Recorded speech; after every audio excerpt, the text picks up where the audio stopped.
हाय। तो hi guys, आज हम लोग सेकेंड श्लोक के लिए मतलब पढ़ेंगे और जानेंगे। सो कल हम लोग का फर्स्ट था विद द फर्स्ट श्लोक and today is our second with the second श्लोक, सेकेंड डे आई मीन। कल क्या हमने पढ़ा था कि क्या पूछ रहे धृतराष्ट्र कि मेरे और पांडु के पुत्र क्या कर रहे हैं, या Sanjay yesterday we are just at the beginning कि धृतराष्ट्र पूछ रहे हैं संजय से कि what is going on the battlefield. So that's it. और आज के लिए let's start. Bhagavad Gita chapter 1 second.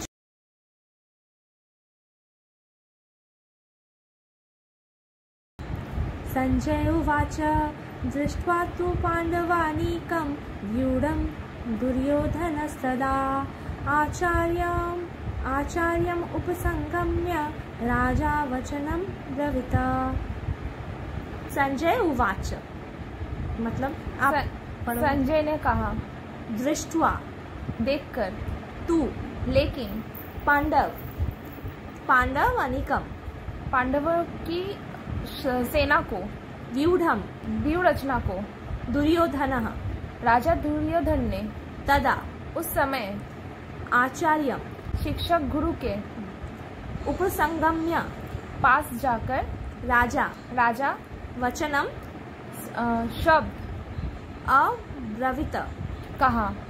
अच्छा, तो आज ही श्लोक का मीनिंग है संजय ने कहा, हे राजन, पांडु पुत्रों द्वारा सेना की व्यूह रचना देखकर राजा दुर्योधन अपने गुरु के पास गया और उसने ये शब्द कहे। मतलब कल हमने क्या पढ़ा था कि धृतराष्ट्र पूछ रहे हैं संजय से कि बताओ बैटलफील्ड में अभी क्या चल रहा है।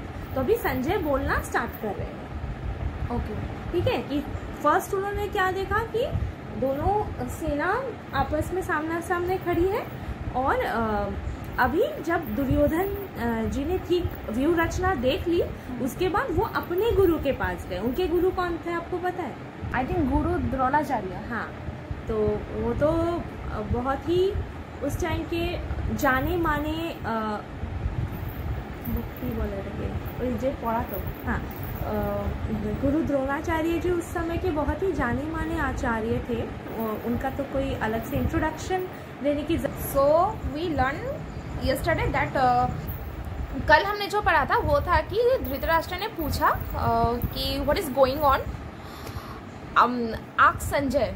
हमने कल जो पढ़ा था वो ये था कि धृतराष्ट्र ने पूछा संजय से कि what is going on in the battlefield. And today जो हमने मतलब आज का जो श्लोक में था इज दैट कि संजय ने एज अ आंसर उन्हें रिप्लाई किया कि बोथ द टीम्स राइट और Kaurav and Pandav both are standing in front of each other with the whole सेना एंड दुर्योधन सेना को एंड दुर्योधन ने देखा, हाँ, एंड दुर्योधन ने सेना को देखा, पांडवों को देखा और वो अपने गुरु के पास गए एंड गुरु से उन्होंने कुछ बोला एंड हिज गुरु इज गुरु द्रोणाचार्य। अब इसके बाद फर्दर क्या हुआ वो नेक्स्ट श्लोक में मतलब मेंशन है या डिस्क्राइब है, जो कि हमें नेक्स्ट श्लोक में पता चलेगा। आज नाउ इसमें मुझे कुछ क्वेश्चन है, जैसे कि पांडुपुत्र द्वारा, अच्छा, व्यूह रचना क्या होता है? व्यूह रचना जैसे एक तो फेमस हम लोग को पता ही है कि वो अभिमन्यु के टाइम पे कि चक्रव्यूह किया था। तो व्यूह होता है कि कुछ पैटर्न्स कर देते थे वो युद्ध भूमि में, मतलब एक दूसरे को to get rid of the other team. तो वो कुछ व्यूह रचना के थ्रू करते थे। एक सैनिक के सामने एक और सैनिक आके लड़ रहे हैं, हमेशा ऐसा नहीं होता। कई बार वो लोग व्यू बनाते थे और महाभारत में कई तरह के व्यू है। उनमें से जो मोस्ट फेमस व्यू था, व्यू रचना फेमस हुई है, वो था चक्र व्यू। ठीक है, तो चक्र जैसा एक गदा जैसा पैटर्न, हाँ, वो एक शेप कर लेते थे और उस शेप में वो आगे बढ़ते थे। ठीक है, जैसे व्यू का ही मैं नॉर्मली एग्जांपल देके बता रही हूँ। चक्र जैसा होता था कि एक मतलब बहुत बड़ा सर्कल होगा, उसमें मैक्सिमम सैनिक होंगे। ठीक है, तो जब मैक्सिमम सैनिक युद्ध कर रहे हैं वहां पे बहुत लोग डिफीट हो जा रहे हैं। ठीक है, अब फर्स्ट व्यू वाला मतलब जो फर्स्ट सर्कल के सैनिक है वो अगर मतलब उनको अगर आघात लगता है, अगर वो ये हो जाते हैं तो सेकेंड व्यू उनका टेक ओवर कर लेगा। ठीक है, इसी तरह 7 व्यू ऐसा कुछ रचा गया था चक्रव्यूह में, इससे भी ज्यादा व्यू के भी होते हैं। ठीक है, व्यू रचना देखकर राजा दुर्योधन अपने गुरु के पास गए और उनसे ये शब्द कहे। तो दुर्योधन जो मतलब सामने जो पांडव थे ना, दुर्योधन के सामने तो पांडव थे, तो उन्हें देख के ये अपने गुरु के पास क्यों गए, मतलब asked how to fight. Okay, क्योंकि व्यू रचना अब जब उन्होंने देखा था, ऑब्वियसली दुर्योधन भी गुरु द्रोणाचार्य से शिक्षा प्राप्त किए हुए ही क्षत्रिय थे, तो उन्हें युद्ध के बारे में बहुत कुछ पता है। तो ऑब्वियसली जब उन्होंने पांडवों की सेना का व्यू रचना देखा तो उन्हें पता था कि बहुत ही कैपेबिलिटी के साथ किया गया है। ठीक है, और अब एक्चुअली हम नेक्स्ट श्लोक में भी देखेंगे व्यू रचना एक्चुअली पांडवों का किया गया था, धृष्टद्युम्न ने किया था। पांडवों का जो व्यू रचना है ना, वो तब सेनापति थे। धृष्टद्युम्न कौन थे? वो द्रौपदी के भाई थे और गुरु द्रोणाचार्य के ही शिष्य थे वो धृष्टद्युम्न। तो जो होता है ना कि शिष्य तो गुरु के इक्वल ही काम करेगा, क्योंकि उसने कीनली ऑब्जर्व किया होता है गुरु को कि वो कैसे सीखते हैं। तो दुर्योधन को वो भी थोड़ा कंफ्यूजन था या आशंका थी कि नहीं, मतलब ऑब्वियसली गुरु द्रोणाचार्य के ही शिष्य है, इतनी कैपेबिलिटी के साथ इन्होंने सजाया है व्यू रचना को। ठीक है, तो कुछ वो डिस्कस करने ही गए थे द्रोणाचार्य के पास। अच्छा, एक क्वेश्चन है मुझे, उन्हें क्या पहले से मतलब मैंने डू ही फील दैट कि वो लूज कर सकते बैटल को, मतलब जो भी महाभारत का जो भी जितना भी था? नहीं, देखिए दुर्योधन का जैसे जो अगर हम देखते हैं लाइफ, तो वो उन्हें कभी भी ऐसा वो हमेशा कॉन्फिडेंट ही रहते थे कि नहीं हम जीत जाए। वो कॉन्फिडेंट क्यों रहते थे? क्योंकि फर्स्ट ऑफ ऑल उनके पास सबसे बड़ी सेना थी।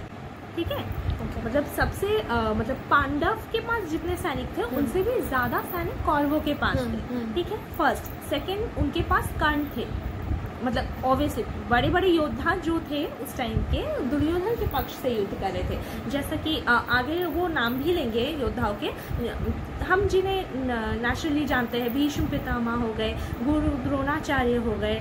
ठीक है, फिर मतलब कर्ण हो गए, जो अर्जुन को सबसे बड़ी टक्कर तो कर्ण ही दे सकते हैं। तो अंगराज कर्ण थे उनके साइड में, तो वो खुद भी बहुत अच्छा गदा युद्ध करते थे, तो वो भीम को संभाल लेंगे। तो उन्हें पांडवों की सेना में मैक्सिमम डर अर्जुन और भीम से था योद्धाओं के रूप में। तो उन दोनों को संभालने के लिए तो कांटे के टक्करदार थे ही, कर्ण और दुर्योधन दोनों ही थे। भीम को संभाल लेंगे दुर्योधन, और ये मतलब अर्जुन को कर्ण संभाल लेंगे। और फिर दुशासन भी बहुत अच्छा ही युद्ध में थे। तो और फिर जो मास्टरमाइंड अगर उनके पास कृष्णा थे तो इनके पास शकुनी थे। तो इसलिए वो कॉन्फिडेंट थे। और एक हाँ, उनका कॉन्फिडेंस का रीज़न है कि एक तो आपको पता ही होगा कि जब युद्ध स्टार्ट होने वाला था तो अर्जुन और दुर्योधन दोनों ही कृष्ण के पास गए थे हेल्प मांगने के लिए। ठीक है, तो अब कृष्ण तो दोनों को ही मना नहीं कर सकते हैं। अब बहुत ही अच्छा चीज़ था कि दुर्योधन मतलब कृष्ण उस समय विश्राम कर रहे थे जब दोनों आ चुके थे। जाके कृष्ण के सर के पास बैठ गए कि माधव जागेंगे तो मैं उनसे बातचीत करूँगा हेल्प के लिए। और तभी उन्होंने देखा कि अर्जुन है, और अर्जुन आके क्योंकि वो उनके दोस्त भी थे और भक्त भी, तो वो उनके चरणों के पास बैठे थे। तो जब जैसे ही कृष्ण आंखें खोली, उनकी नज़र सबसे पहले अर्जुन पे गई। ठीक है, तो उन्होंने अर्जुन से ही बात करना स्टार्ट किया। तो अब दुर्योधन बोल रहे कि नहीं मैं भी हूँ कन्वर्सेशन में। तो फिर दोनों से उन्होंने पूछा आने की वजह, तो दोनों ने कहा हम आपकी हेल्प के लिए आए हैं और दुर्योधन चाहिए, क्योंकि ऑब्वियसली मैं पहले आया हूँ, मैं उसके पहले से वेट कर रहा हूँ। तो कृष्ण ने कहा कि ठीक है, तो हेल्प दोनों को ही मिलेगी, लेकिन देखिए आपके पास 2 चॉइस है। मतलब इंसान का मतलब लाइफ में क्या होना है ना, ये वो ही तय कर सकता है, और उसके पास हमेशा ही 2 चॉइसेस रहती है। तो उनको भी कृष्ण ने भी 2 ही चॉइस दिया कि एक तरफ मैं हूँ, दुर्योधन से पहले पूछा कि एक तरफ मैं हूँ जो मैं युद्ध नहीं करूँगा, मैंने ये प्रण लिया है कि मैं युद्ध नहीं करूँगा, बस मैं रहूँगा एज एन एडवाइजर। और एक तरफ मैं अपनी नारायणी सेना को किसी को दूंगा जो उनकी तरफ से युद्ध कर सके। तो दुर्योधन ने नारायणी सेना का चुनाव किया था, कृष्ण का नहीं। तो यहीं पे तो वो हार गए थे फिर। हाँ, तो वही तो हम अपने चॉइसेस पे, क्योंकि मतलब और क्योंकि वो कृष्ण ने थोड़ा कह दिया था ना कि मैं युद्ध युद्ध नहीं करूँगा।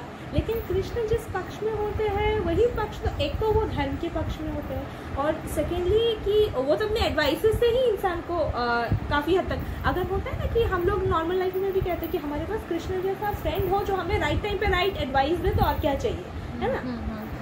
तो इंसान, युद्ध तो इंसान को खुद ही जीतना पड़ता है, लेकिन एडवाइस तो वो वैल्यूबल होती है एक्चुअली। तो अर्जुन ने उतने ही मतलब प्लीजिंगली एक्चुअली कृष्णा को एक्सेप्ट किया था कि मैं मतलब कि दुनिया में किसी भी चीज़ के बदले मैं आप ही को लूँगा, आप चाहे युद्ध करो चाहे ना करो, मैं आपको ही चुनूंगा। तो लेकिन दुर्योधन अपनी क्योंकि नारायणी सेना भी तो कृष्ण की सेना है, तो बहुत ही बलशाली सेना है, उन्हें लग गया कि ये कभी हार नहीं सकते, मतलब हाँ, क्योंकि कृष्ण की सेना तो इसलिए उन्होंने नारायणी, तो इस वजह से भी वो और भी कॉन्फिडेंट है। क्वेश्चन एक्चुअली था कि क्या दुर्योधन को पहले से ही लग रहा था वो हार जाएंगे, तो ऐसा नहीं है, वो कॉन्फिडेंट थे अपने सैनिकों पर। हाँ, लेकिन जब हम गलत कहीं ना कहीं करते हैं, एक बार होने से भी हमारे सही विवेक में, सही विवेक में हमें अंदर ही अंदर पता होता है कि मतलब I will feel the weakness ना, if I am wrong then I will feel the weakness, और इसी को कहा जाता है धर्म की शक्ति।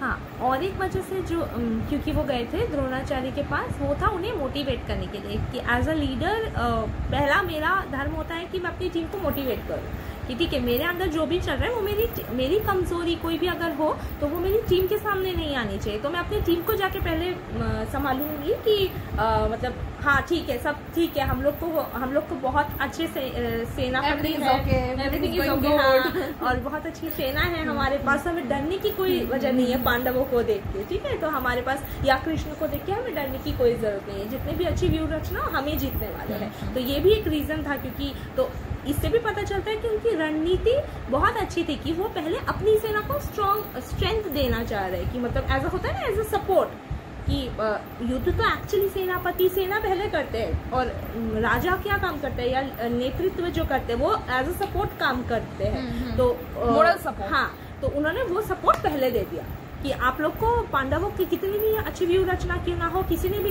क्यों ना हो, हम लोग भी किसी से कम नहीं। इस श्लोक का, आज के सेकंड श्लोक का मीनिंग यही तक था। अच्छा, पर मुझे कुछ क्वेश्चन है, जैसे कि लास्ट मतलब कल का जो श्लोक था, जो फर्स्ट श्लोक था, उसमें से भी कुछ क्वेश्चन है, और आज का जो है मुझे ये सिर्फ कंफर्म करना है, कंफर्म नहीं मतलब दिस इज माय क्वेश्चन, कि वो समवेयर वो डर गए थे, तो दैट्स व्हाई ना he is going to his मतलब टीचर कि हाँ, नहीं डरे नहीं थे, क्योंकि एक क्षत्रिय कभी डरेगा नहीं, लेकिन हाँ, उन्होंने पांडवों ने जितनी अच्छी व्यू रचना का प्रदर्शन पहले दिन पे किया था, शायद उनको उतने का आशा नहीं था। क्योंकि इंडिया के भी जो बहुत बड़े बड़े योद्धा है, कहीं ना कहीं हाँ पांडवों के साथ भी थे, लेकिन दुर्योधन के साथ ज्यादा योद्धा थे। दुर्योधन की सेना पांडवों की सेना से कई ज्यादा थी।